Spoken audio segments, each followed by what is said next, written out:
Okay, we're into chapter 22, the thyroid and the parathyroid. Okay, so getting into the anatomy of the thyroid gland. It is located at the anterior inferior neck. So the front of your neck, down low. So down low in your neck at the level of the thyroid cartilage. There's a right lobe, a left lobe connected by isthmus, which is this little bridge of tissue, and it wraps around the trachea. This is the trachea, which is your windpipe, and this goes down into your lungs. From the back, you have four parathyroid glands that you see, one at the one at each of the upper poles and one at each of the lower poles.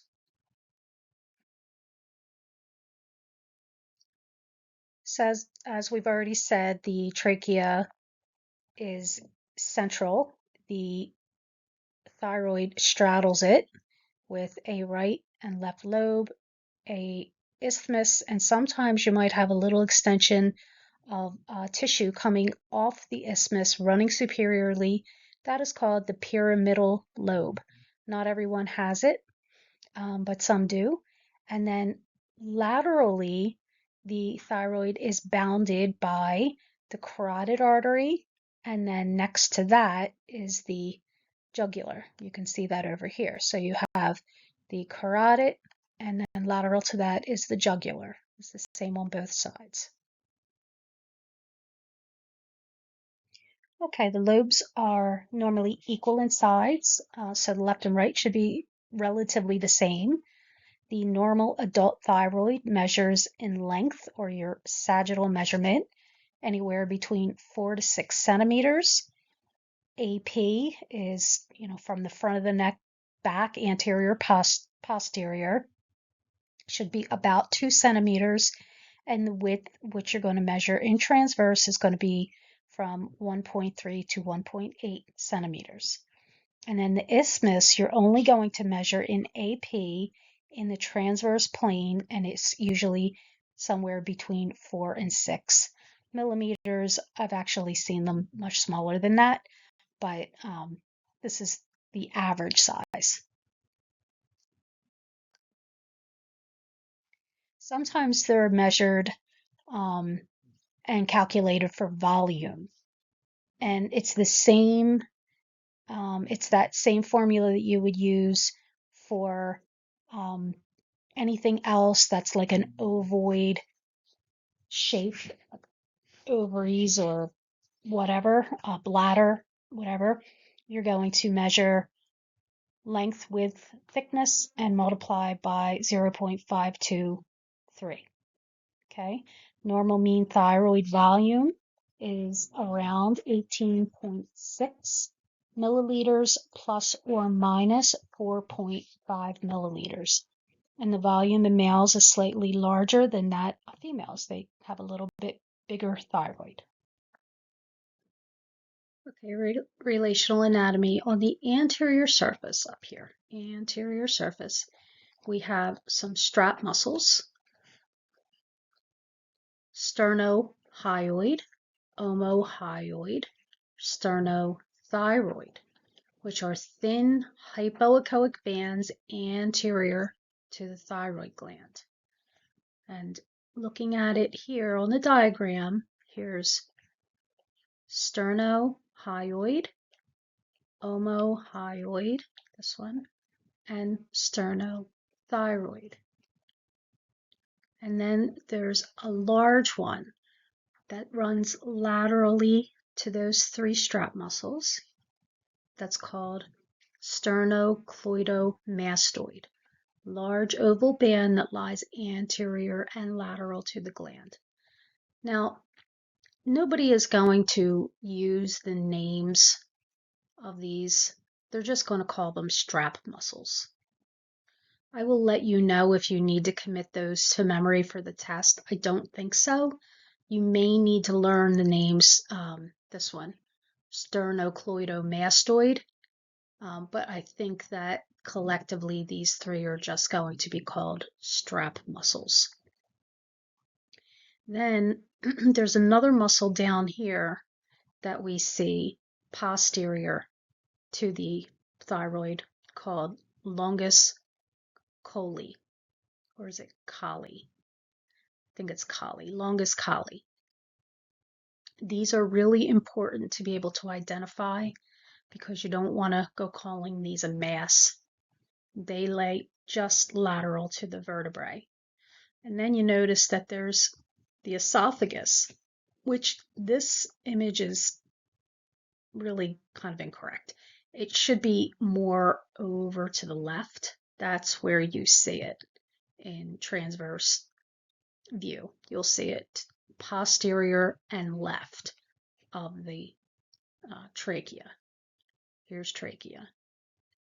Because the trachea is your windpipe, which brings in air to and from your lungs, you're going to see ring down because there's going to be, it's going to be air in it. So this will just be a bright echogenic arch shape with ring down. And then right about here, you'll see something that looks like a target, and that's the esophagus. Posteriorly, you have posterior and medial, you have your common carotid, then you have your IJ, and then way down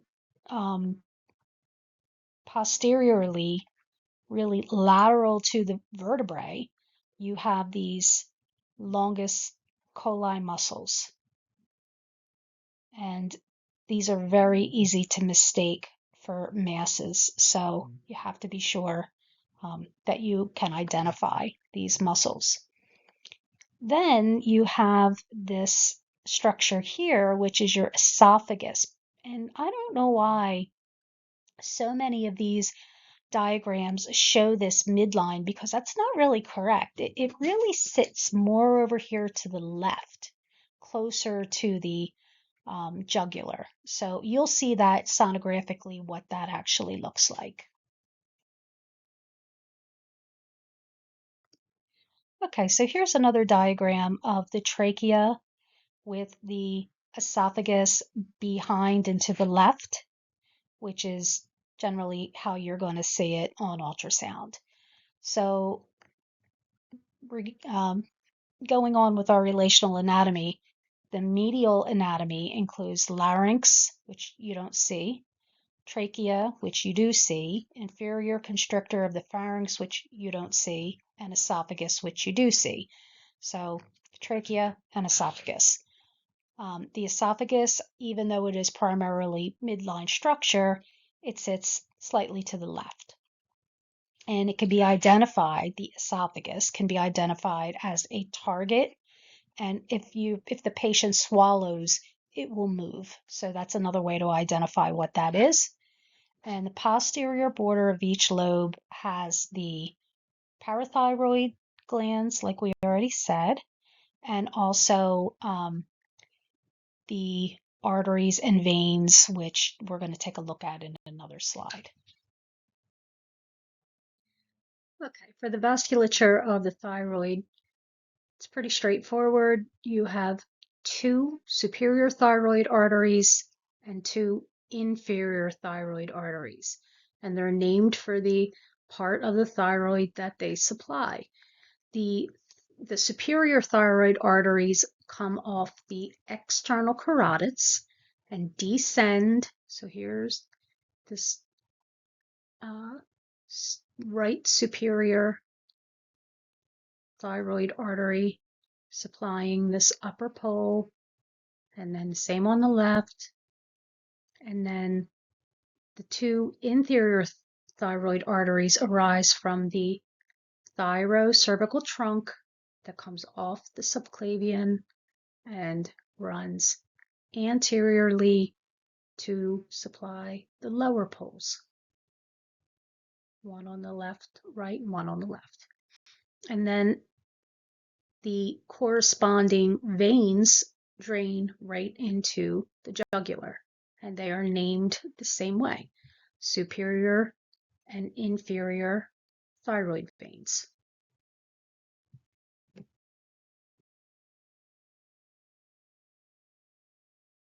Okay, so getting into the physiology, what does the thyroid do? Well, it maintains your normal body metabolism, growth and development by synthesis, storage, and secretion of thyroid hormone.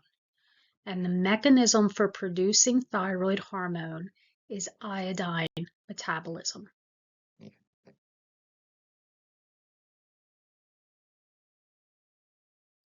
Thyroid gland traps iodine from the blood and through a series of chemical reactions produces thyroid hormones. There are three main ones. Triiodothyronine, okay, I have it here for you to pronounce. Triiodothyronine, also known as T3, and thyroxine, which is T4.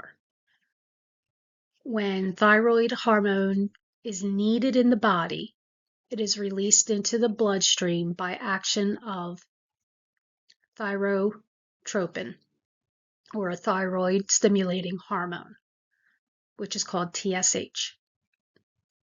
It's produced by the pituitary. We're going to show that little negative feedback loop in the next slide. But anyway, also calcitonin is made by the thyroid, which decreases the concentration of calcium in the blood by first acting on bone to inhibit its breakdown. Calcitonin helps to maintain homeostasis of blood calcium. When thyroid is producing the correct amount of thyroid hormone, it is considered normal and is called euthyroid. Okay, so here's how that feedback loop works. The pituitary gland up in the brain acts as the primary thermostat, directly sensing T3 and T4 levels in the blood and increasing or decreasing TSH production accordingly. So the hypothalamus detects low thyroid hormone levels and releases thyrotropin releasing hormone to stimulate the pituitary. Does this sound familiar? This is just how the ovaries worked. Very similar. And in fact, this word, thyrotropin, remember, tropin is a word that means acting upon. So this thyrotropin is acting upon the thyroid. Anyway, the hypothalamus detects low thyroid levels, releases TRH to stimulate the pituitary. The pituitary then sends out a messenger, which is thyroid stimulating hormone. It's kind of like messages the thyroid to produce T3, T4, and calcitonin. When these hormones are produced, the hypothalamus realizes or detects that there's enough in the body so that it stops making the thyrotropin, which in turn reduces the messaging, that like quiets that messenger down so that the thyroid doesn't keep producing hormone when it doesn't need it. So when T3, T4 levels are high, they suppress the pituitary and hypothalamus, decreasing TSH, TRH, and lowering thyroid hormone production. Conversely, low levels prompt the brain to stimulate the thyroid gland. So very similar to how gonadotropins work. One more time to go through that. Hypothalamus senses there's not enough T3, T4, calcitonin in the blood, sends a signal to the pituitary. The pituitary sends a signal to the thyroid to make more hormone. Once the hypothalamus detects that there's enough hormone, it shuts those messenger systems down so that it stops signaling to make more hormone. Okay, so when the thyroid is not making enough hormone, that is called hypothyroidism. It is an undersecretion of the thyroid gland. It may be caused by low intake of iodine, which will cause a goiter, or, well, it may be caused by low intake of iodine, the inability of the thyroid to produce the proper amount of thyroid, or a problem in the pituitary gland that does not control thyroid production. So one of three things can cause this. Clinical signs and symptoms of hypothyroidism include myxedema, which is non-pitting edema caused by severe hypothyroidism, and this is secondary to chronic hypothyroidism. Weight gain, hair loss, increased subcutaneous tissue around the eyes, lethargy, that means having no energy, intellectual and motor slowing, cold intolerance, constipation, or a deep husky voice.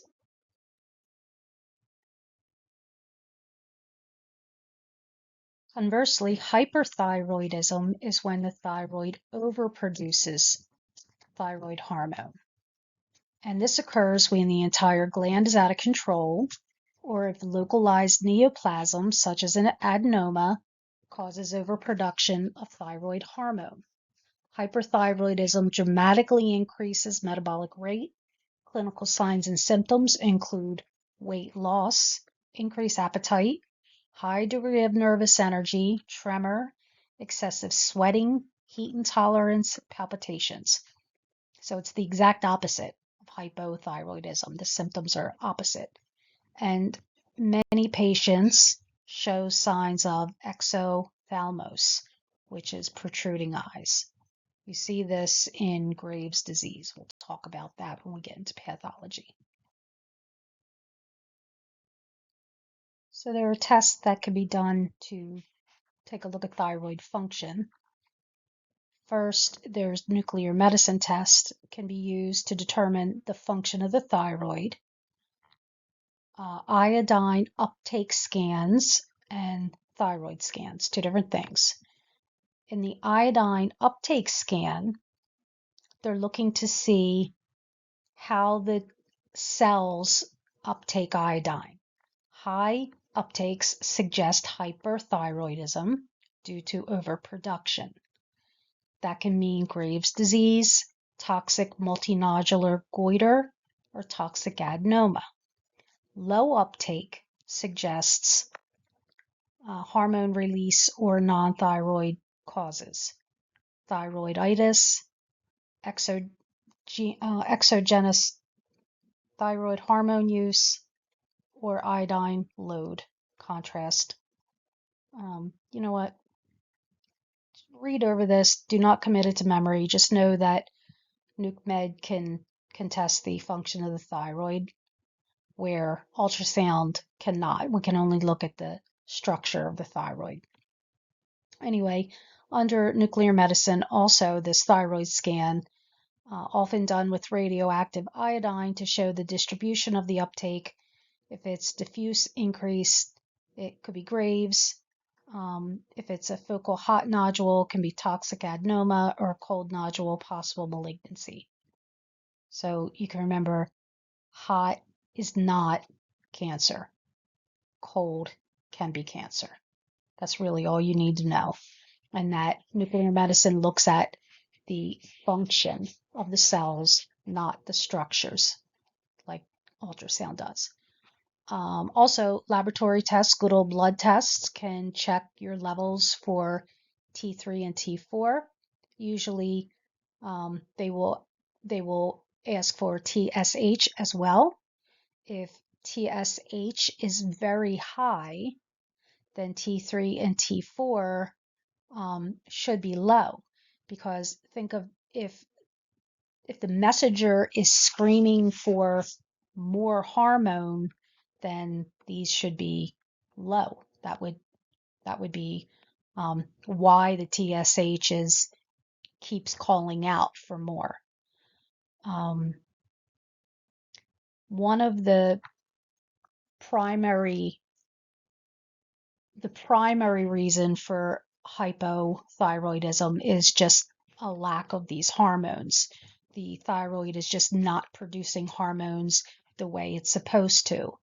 But it also could be a problem within the pituitary, which the pituitary is not able to send out the TSH. So those are two different causes of hypothyroidism. I forgot to say that in the last slide. So this is a result of a nuke med uptake scan and thyroid scan. So the one here is showing us, I believe this is showing us a hot spot, which is this area here. Just took up a bunch of iodine. And to be completely honest, I'm not really sure what this is telling us. And for your purposes, it really doesn't matter. Just know that nuclear medicine looks at the function of the cells, where ultrasound looks at the structure. That's really all you need to know about that. Okay. Sonographic evaluation of the thyroid. The patient's going to lay on the table, supine position, pillow under the top of their shoulders so that their head can hyperextend. You want them to have their head back, way back, because sometimes it's hard to get into this lower portion of the neck here unless their head is way back. And you're going to use a high frequency linear probe. Here are some examples of what thyroid looks like on ultrasound. It is smooth and homogeneous. You might see some little hypoechoic lines running through. Those are generally just vessels. Okay, so you got to know what a normal thyroid looks like. You start in sag, lateral. You actually should start all the way over at the carotid, and then you're going to work your way in medially. So this is sag thyroid lateral, sag thyroid mid, which is where you're going to take your measurements, and sag thyroid medial. Then you're going to turn and do transverse. You're going to do transverse upper pole, come down, do transverse mid, and then down to the lower pole, transverse lower pole. And you're going to measure in mid. And also, just to take a look at some of this anatomy that we had talked about, the relational anatomy, we have lateral to the thyroid, we have the common carotid, and then lateral to that, we have the internal jugular, and then up here, we have strap muscles, and then we have sternocleidomastoid. Down here, we have longus colli, and we can't see it on the we're not looking at the left, but if we could see the left, you would see the esophagus over here.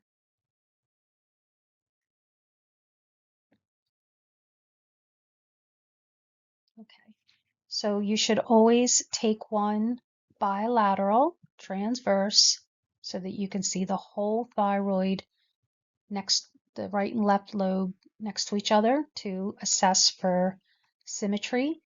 And then this is the isthmus and where you would measure that. You would measure that just like this. AP.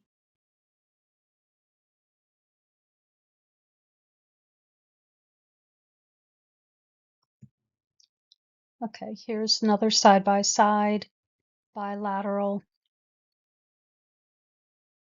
thyroid, one with pulse wave so you can see direction of flow, and one with power Doppler. Not sure what the purpose of this was, but at any rate, this is what I was talking about, how the trachea just looks like an echogenic circular structure with ring down. That's because of the air.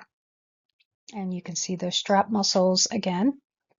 And this here, although it kind of looks like esophagus, it's not. This is longus coli, And esophagus is actually right here, closer to the trachea. So longus coli can look triangular or a little bit round. Okay, and then this isn't very clear, but esophagus is going to be kind of like a bullseye appearance just to the left. Okay, this is a nice image of the esophagus. It's got the rings in it. That is typical of the gastrointestinal tract, which the esophagus is a part of. And then they're showing us a little nodule here up in the isthmus. So you would measure this, you would put color on it, just like you would any other nodule. So it says the esophagus is adjacent to the trachea, adjacent is next to, with hypoechoic rim surrounding an echogenic center, more commonly visualized slightly to the left of midline, next to the trachea, with peristalsis noted in real time with patient swallowing. So if you have any doubt on what it is, have them swallow. Okay, so sternocleidomastoid right here, strap muscles, right lobe, left lobe, isthmus, common carotid, jugular vein, esophagus.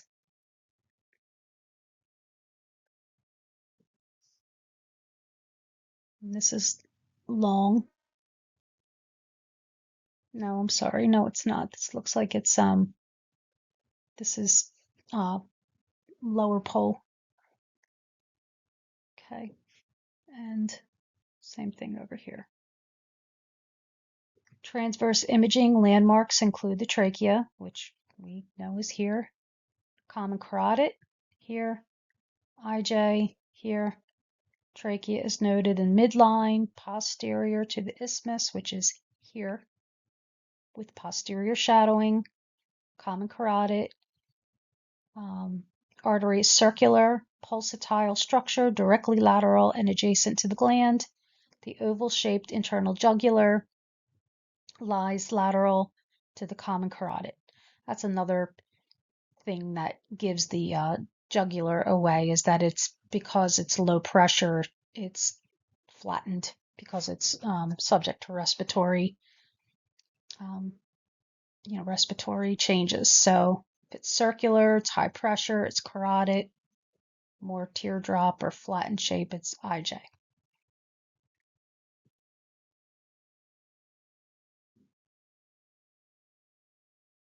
Sonographic evaluation of the isthmus is simply one shot in transverse, one with a measurement, and one with color. Sometimes techs will start up higher on the neck and run down to look at it at multiple levels. But if it's grossly normal, which anything under 1 centimeter is for AP measurement is considered greater than 6 is considered enlarged, but really it's not pathologically enlarged until 1 centimeter. And this is 2 millimeters, which I was saying that 4 to 6 millimeters that they were saying I think was actually a little bit big, because I see them more like 2 to 3 millimeters most of the time. All right. How you measure, another version of how you measure. You could do 2 measurements mid transverse, 1 measurement mid long, however your facility does it, do it like that.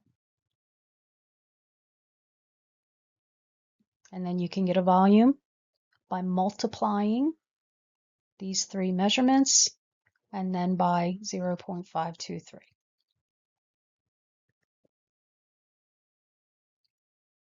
This is kind of a cool image with diagram versus sonographic appearance of some of these structures. So take a look, see if you can find each one on the diagram. You're not going to find all of them because this is kind of cut off right. This is, sorry, need my little pointy. It's cut off. You can see it's kind of cut off. So you're not going to see all of it, but it's kind of neat that you can see longus colli, longus colli, longus colli, longus colli. Esophagus should be more like over here. Here it is. So take a look at that. On to pathology. So we're going to talk about goiters, which there are several different kinds. Some of them are, like a singular nodule that is focal. Sometimes it affects the whole thyroid, which makes it diffuse, so it could be either. We're going to talk about thyroiditis, which is a diffuse process, Graves' disease, which is a diffuse process, and nodules, which is a focal benign or malignant process. Hyperplasia and goiter. Nodular hyperplasia, multinodular goiter, and adenomatous hyperplasia are terms to describe a goiter. A goiter is the most common thyroid anomaly, and it is caused by iodine deficiency. Highlight that. Most common cause in the world, more so in poorer countries. Not so much here in the United States. People are not suffering from iodine deficiency quite as much because, anybody know? We put iodine in our salt.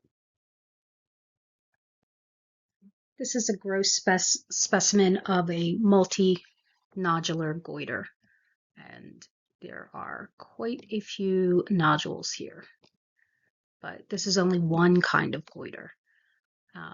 A goiter is simply an enlargement of the thyroid gland due to one of several reasons, and this one is enlarged because it's got this multinodular growth.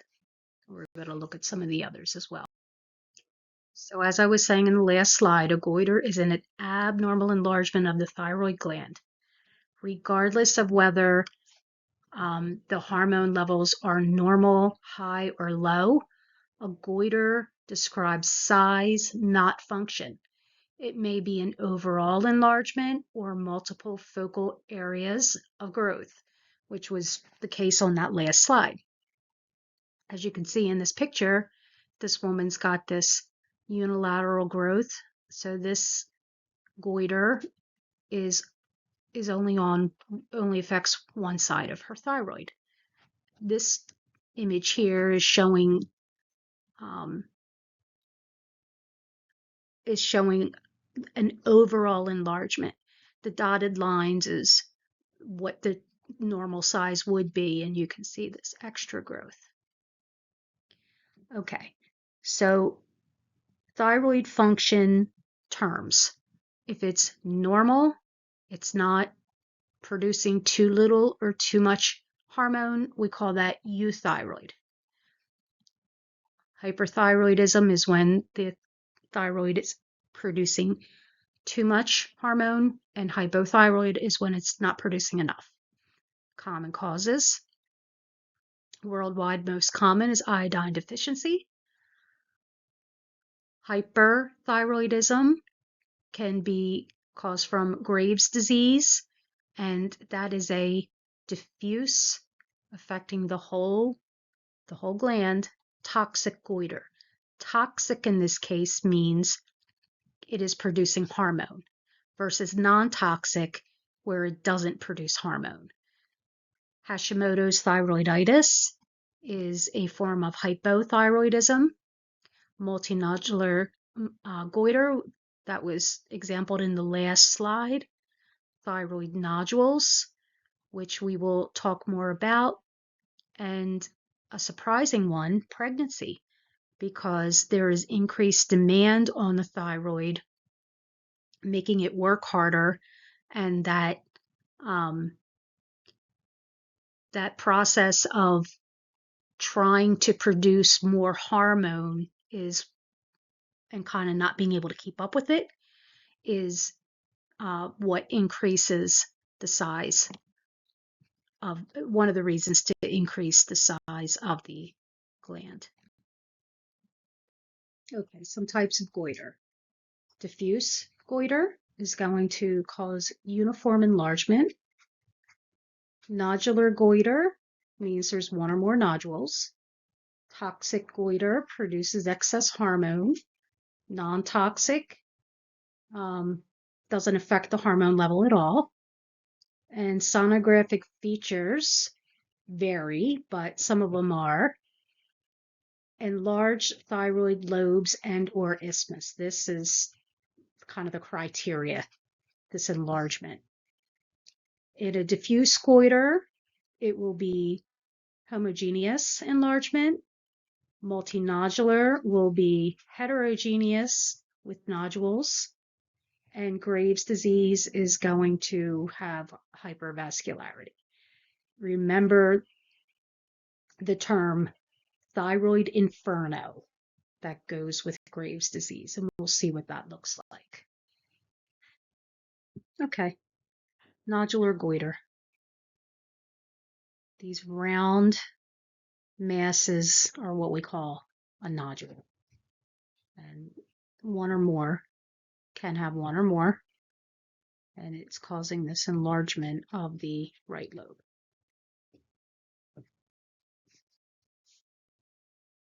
This is an example of a multinodule goiter. Most hyperplastic or adenomatous nodules are isoechoic compared to normal tissue, normal thyroid tissue. But as the gland enlarges, the tissue may become more hyperechoic, and you can see how bright it is here. It looks like there might be a little normal tissue right here. Focal scarring and ischemia, as well as necrosis and cyst formation, may occur. A little necrosis right here and right here. And there may be calcifications, which there's one right there. So in a nutshell, it is large and heterogeneous. This is an example of a diffuse goiter with uniform enlargement. So what we measure to determine enlargement is the isthmus. If the isthmus is over 1 centimeter, even if these areas look normal, that's what we consider enlarged. And you can see that it's got relatively normal vascularity.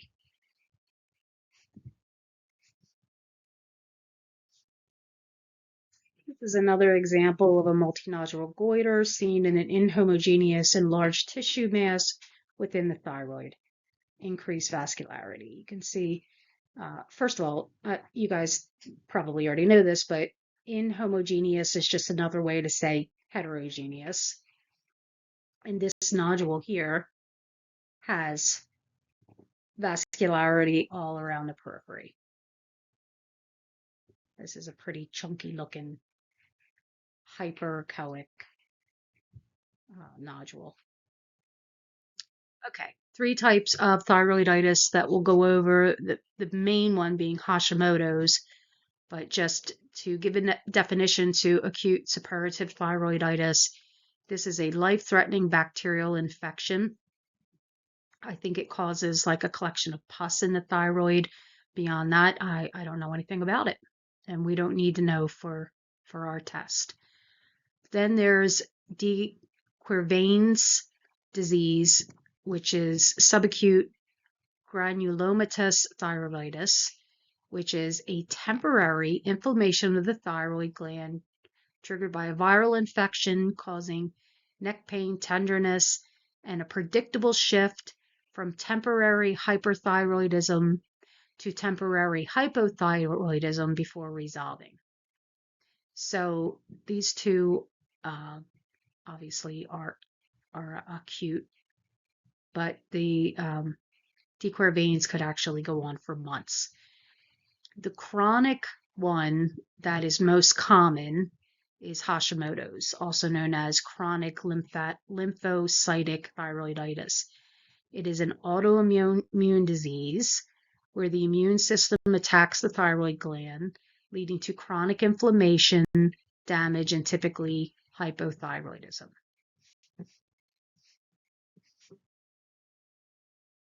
De Quervain's is caused by a viral infection, gradual or fairly abrupt onset.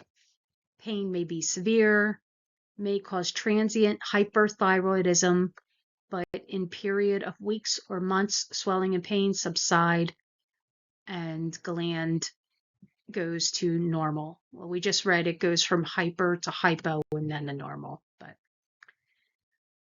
the one that, gland may appear enlarged and hypoechoic with normal or decreased vascularity. And that is it about that one. And well, aside from this is what it looks like. Subacute thyroiditis may demonstrate an enlarged hypoechoic thyroid with normal or decreased vascularity secondary to diffuse edema of the gland. The process could also be as focal hypoechoic regions within the thyroid gland. So here you got this area here caused by a virus. Okay, Hashimoto's is the most common form of thyroiditis, characterized by destructive autoimmune disorder, which leads to chronic inflammation of the thyroid. Outstanding features that it is painless, diffusely enlarged gland in young or middle-aged female. The entire gland involved with inflammatory reaction, and the enlargement may not necessarily be symmetric. So one side might be larger than the other. Okay. Hashimoto's thyroiditis, also known as chronic lymphocytic thyroiditis or autoimmune thyroiditis, is an autoimmune disorder. Antibodies damage your thyroid gland. Actually, they attack it. They don't see it as they see it as like some threat, and they start to invade and attack. These antibodies cause inflammation in your thyroid gland, and over time, the inflammation can cause your thyroid gland to get bigger, to have trouble making enough thyroid hormone, causing hypothyroidism. And in the United States, it is the most common cause of hypothyroidism. Often runs in families, occurs mostly in women, but can affect men. More common as you get older, but can occur at any age, including children. And sonographic appearance is a diffusely heterogeneous thyroid parenchyma, pseudonodular or giraffe skin appearance, which we will see in a slide, and hypervascular on color Doppler. Okay, gross specimen.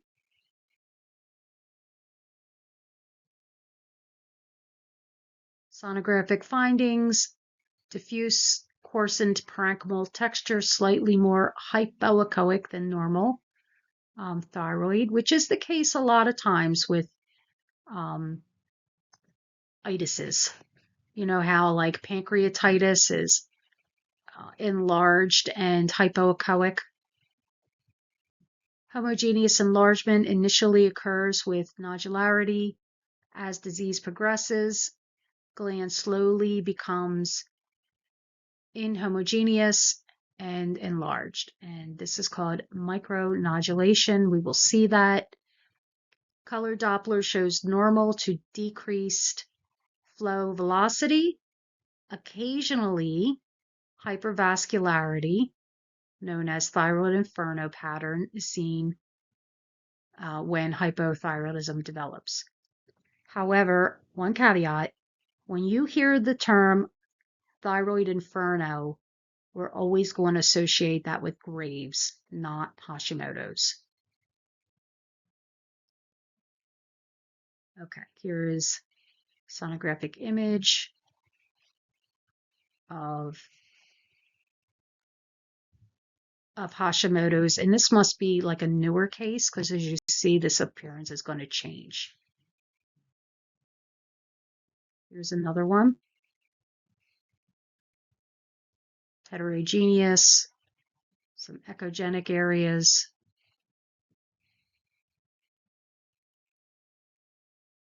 That's just a long picture. The other one, look at this. Look how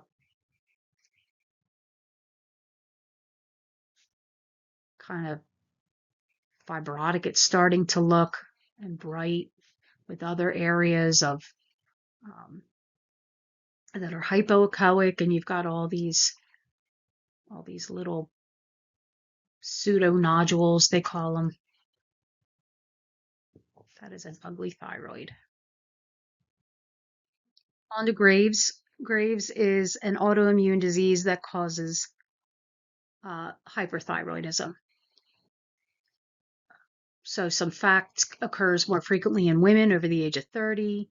It is an autoimmune disorder characterized by thyrotoxicosis and most frequent cause of hyperthyroidism. Thyrotoxicosis is a clinical state of excess thyroid hormone in the body, causing symptoms like tachycardia, heat intolerance, tremor, commonly caused by Graves, toxic nodular goiter, or thyroiditis. A severe life-threatening form of hyperthyroidism is known as a thyroid storm, which requires urgent treatment with antithyroid medication, beta blockers, and supportive care to manage extreme symptoms like high fever and altered mental state. So a thyroid storm is an emergency situation where the thyroid has produced so much hormone that the body is in like hyper mode. So in a normal hyperthyroid situation, you might have just annoying symptoms, rapid heartbeat, nervous energy, stuff like that. But thyroid storm is an emergency. Graves is characterized by the following findings: hypermetabolism, diffuse toxic goiter, and exthalmos, which is bulging eyes, and subcutaneous manifestations. You can read this, but you don't need to know it, really. It's just one of the symptoms. I thought I would define it. Okay, gross specimen. Sonographic findings, more inhomogeneous than diffuse goiter. Young patients may be hypoechoic, younger patients. Overactivity of Graves' disease manifested sonographically by increased vascularity on color Doppler imaging, leading to the term thyroid inferno. So when you hear Graves, think thyroid inferno and exophthalmos, with the eyes, kind of the buggy eyes.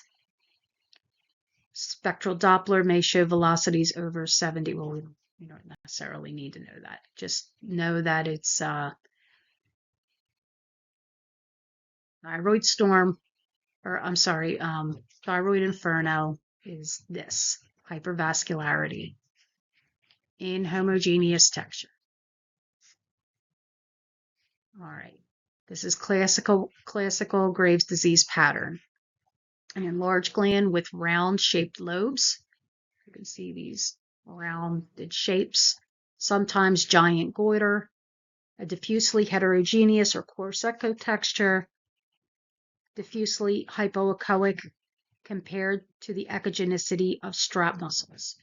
When you were talking about the echogenicity of a thyroid and you're talking about it being hypoechoic or very hypoechoic, you are comparing it to surrounding strap muscles. And we're going to learn more about that when we get into nodules. Typically hypoechoic micronodular structure with short fibrous septa and demonstrates color flow. Doppler demonstrates increased vascularity pattern for thyroid inferno.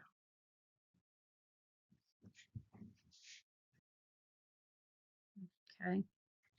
The overactivity of Grays often demonstrates increased vascularity, leading to the term thyroid inferno. So here you go.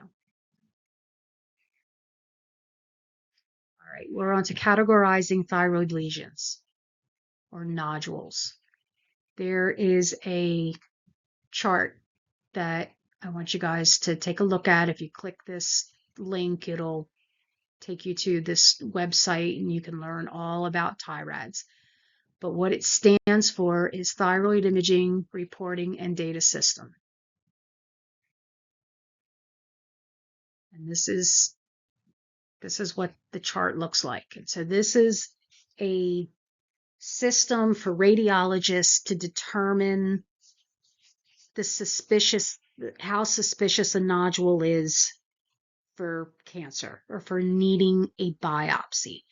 I mean, obviously, we cannot look at a nodule and say, oh, yeah, that's cancerous, but we can look at it and say, this nodule has features that look suspicious for malignancy. So there's this point system that they came up with based on the composition, echogenicity, shape, margin, and echogenic foci. I find it interesting that vascularity is not one of the criteria, but it's not. Anyway, so you will evaluate each nodule on each of these things and you give it points. And then you add those points up and it falls into one of these categories. So 0 points is TIRADS 1, 2 points, TIRADS 2, and so forth. Then, depending on if it's at least a category 3, depending on the size of the nodule, will determine if a fine needle aspiration is required or if they're just going to follow up on it in 6 months or a year. So let's say that there's a nodule, it is 2 centimeters and the points add up to 3, it falls into this category 3. Well, 2 centimeters means they're just going to follow up on it. If it were 2.5 centimeters, they would do the biopsy. So as the categories as the points go up in the higher categories, the threshold for needing the fine needle aspiration decreases.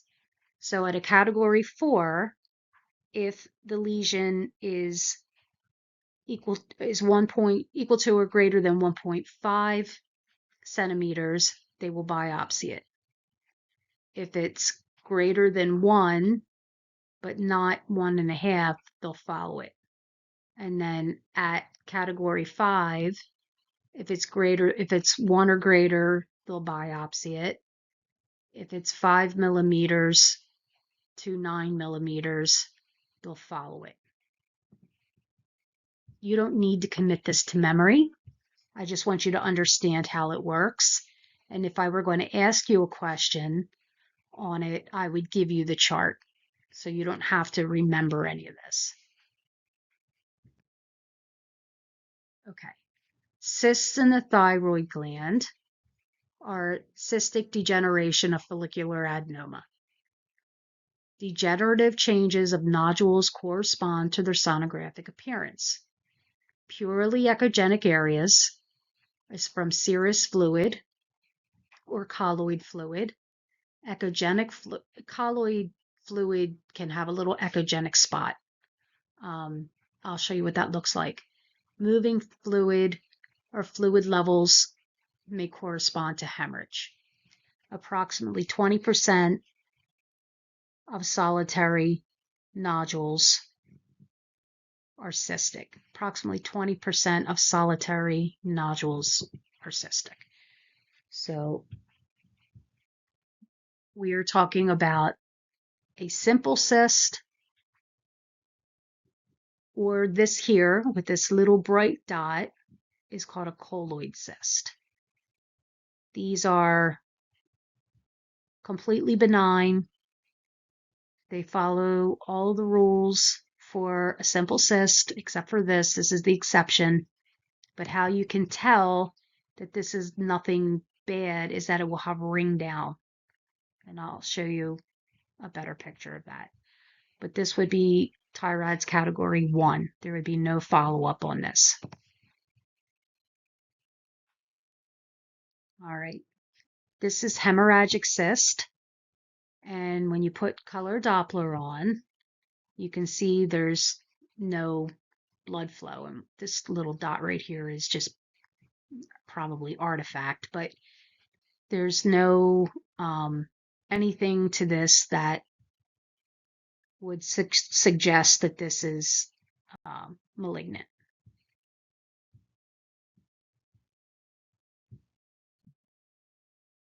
Adenomas. I don't remember I'm sure I've told you this before, but if not, an adenoma is just a collection of normal tissue that bunches together and kind of looks like those cells got together and had a party.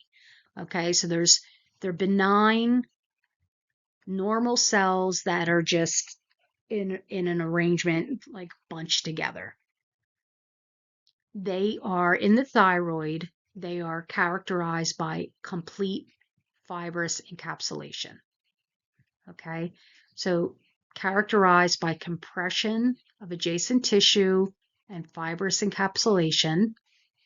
Adenomas are homogeneous with variable size.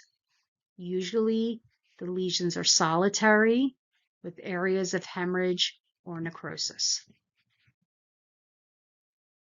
This is a gross specimen, and you can see this follicle, this encapsulation all around it.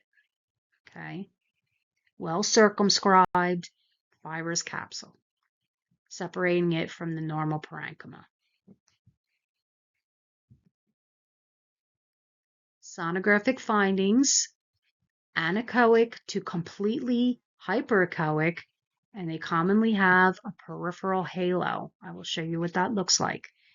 The halo, or thin echolucent rim surrounding the lesion, is edema of compressed normal thyroid tissue or capsule of adenoma. Hyperfunction of adenoma can exhibit increased blood flow patterns as seen on Doppler along peripheral borders or within the lesion. So you can see that here. This hypoechoic ring is the halo. That's typical of an adenoma. This hypervascularity around the periphery and even inside is typical of an adenoma. Okay, but they can also look like this, and they can also look like this with necrosis inside. So adenomas have a broad spectrum of sonographic appearances. They are most often solitary, homogeneous, variable in size and range in echogenicity from anechoic, hypoechoic, isoechoic to hyperechoic, with the presence of a thin hypoechoic rim or halo.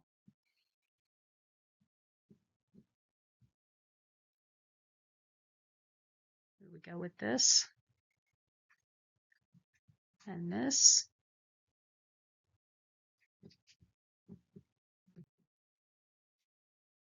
All right. Malignant lesions. Carcinoma of the thyroid is rare but on the rise. Solitary nodule may be malignant in a small percentage of cases, but the risk of malignancy decreases with the presence of multiple nodules. So if somebody has a single nodule, that is maybe more suspicious than if they have multiple nodules. And a solitary nodule in the presence of cervical adenopathy on the same side suggests malignancy. So cervical adenopathy means lymph nodes in your neck. So if you have an abnormal lymph node in your neck on the same side as a solitary nodule, that is suggestive of malignancy. There's some stats you could take a look at. I'm not testing you on this. It's just interesting information. Okay. Sonographic findings. Neoplasm can be of any size, single or multiple. They can be solid, partially cystic, largely cystic, but notice not entirely cystic. Usually hypoechoic relative to the normal thyroid. Calcifications are present in 50 to 80% of all types of thyroid carcinoma. And we're talking about microcalcifications, which I'm going to show you in a minute. And increased vascularity may be present.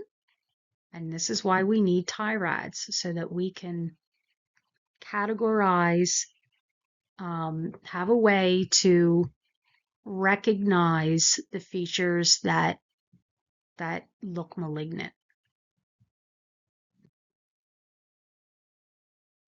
Okay, so here are some malignant nodules. And notice each one of these has these little micro calcifications. That's echogenic foci, or punctate, they call it, like little dots.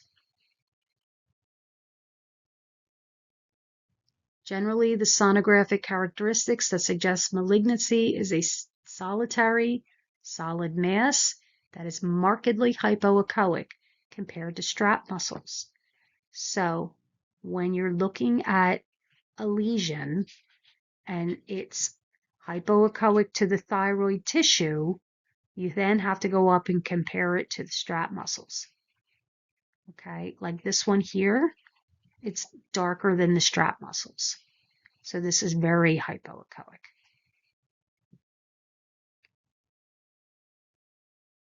And hypoechoic is worse in terms of suspicion. Irregular or microlobulated margins that may be taller than wide are also characteristic of malignancy. In addition, there are often small punctate internal microcalcifications that are less than 2 millimeters.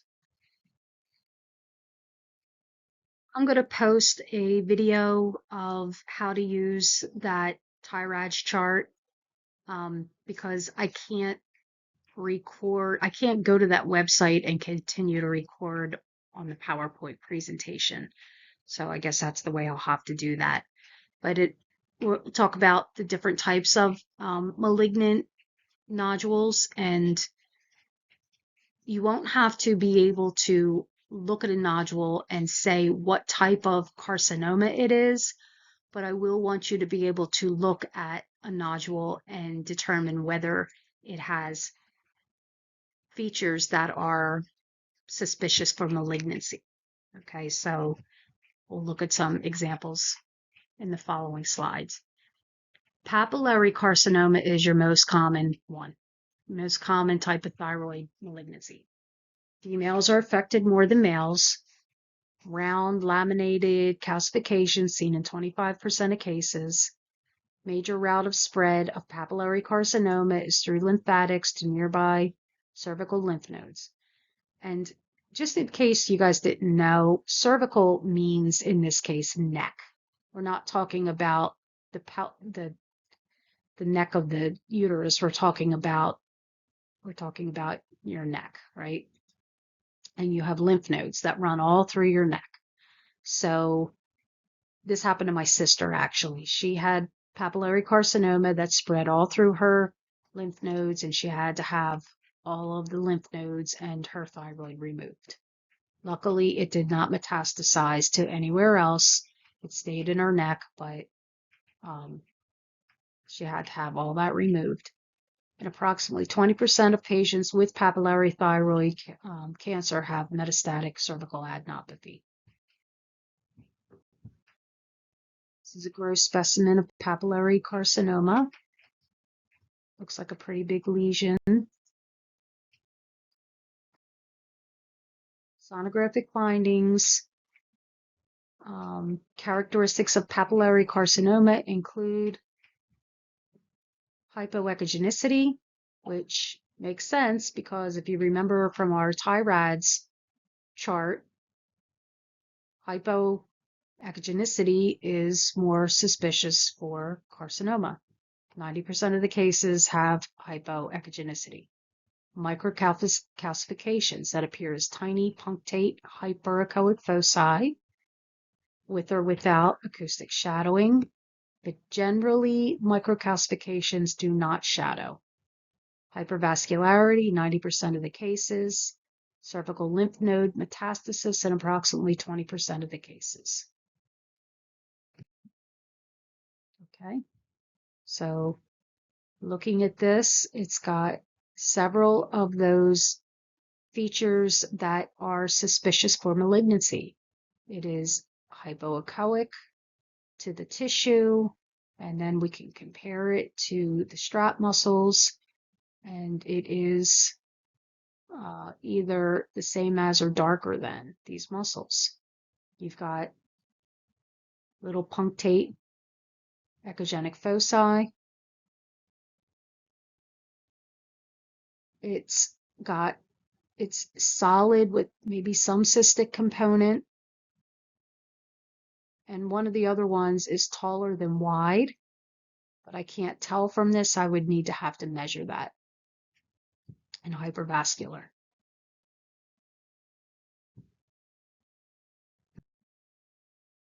Here's another one. Sonographic characteristics of papillary carcinoma include solid texture with marked hypoechogenicity when compared with strap muscles. Okay. Follicular carcinoma. Minimally invasive type is well encapsulated. Histologically, demonstration of focal invasion of capsular blood vessels. A fibrous capsule permits differentiation from follicular adenoma. So there's this follicular adenoma that's benign, and then you have this follicular carcinoma, which is malignant. Histologically, demonstration of focal invasion of capsular blood vessels of the fibrous capsule permits differentiation. So they're looking at the vascularity. Widely invasive type is not encapsulated. However, there is invasion of blood vessels and adjacent thyroid tissue. So this is the second most common. Irregular margins with thick irregular halo, nodular enlargement, and tortuous internal blood vessels are characteristic but not specific for follicular carcinoma. All right, so I could not look at this and say, this is a follicular carcinoma. I would not be able to tell that, and neither would you, and neither would a radiologist. But what they would be able to do is describe it sonographically, add up the points that are on that TIRADS chart, and see that it is very suspicious for malignancy, and they would order a biopsy.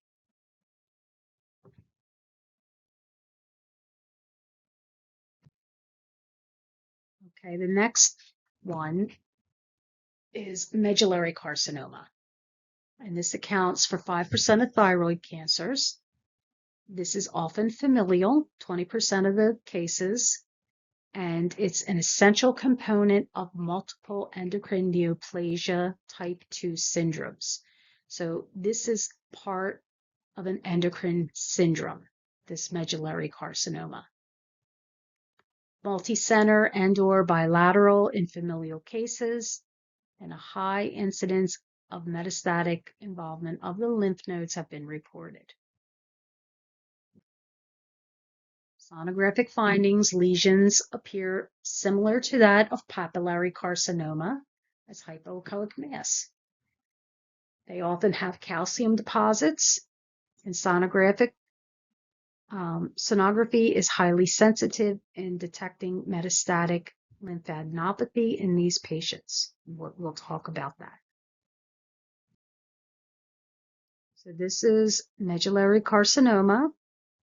It appears similar to papillary carcinoma as a solid mass, markedly hypoechoic, echogenic punctate foci.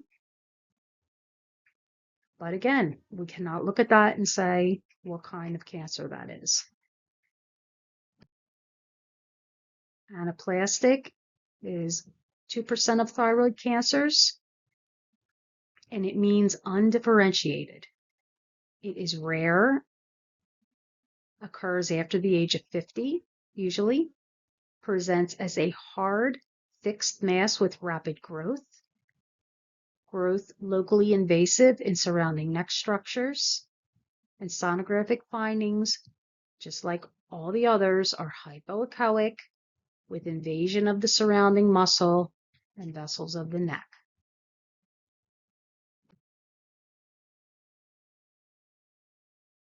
Here's this lesion,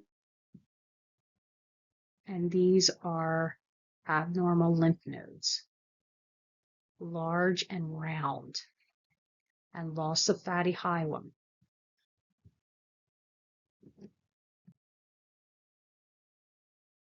This is an interesting use of elastography because it is a dense lesion. They can use the elastography to help categorize it as anaplastic. Okay, on to lymphoma. This is important to know about. I don't think there's going to be much on your test about it, but I'll confirm that when I do the study guide. Lymphoma in thyroid, primarily non-Hodgkin's type. Affects older women and account for 4% of all thyroid malignancies. Clinically, patient has rapidly growing mass in the neck. Patient may have pre-existing chronic lymphocytic thyroiditis or Hashimoto's with subclinical or overt hypothyroidism.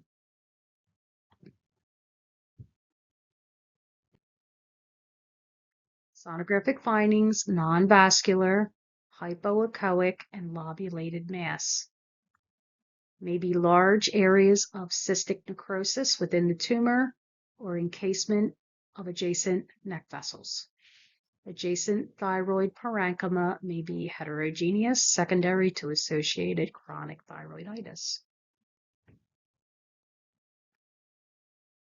And this is what that looks like. Characterized by large non-vascular hypoechoic and lobulated solid mass. And look, it is much deeper than wide. So this has got all of those suspicious criteria. It's got irregular borders, hypoechoic, taller than wide. So this one, I'm sure, adds up to a category 5. And that's it. All right, I'll be posting the study guide soon.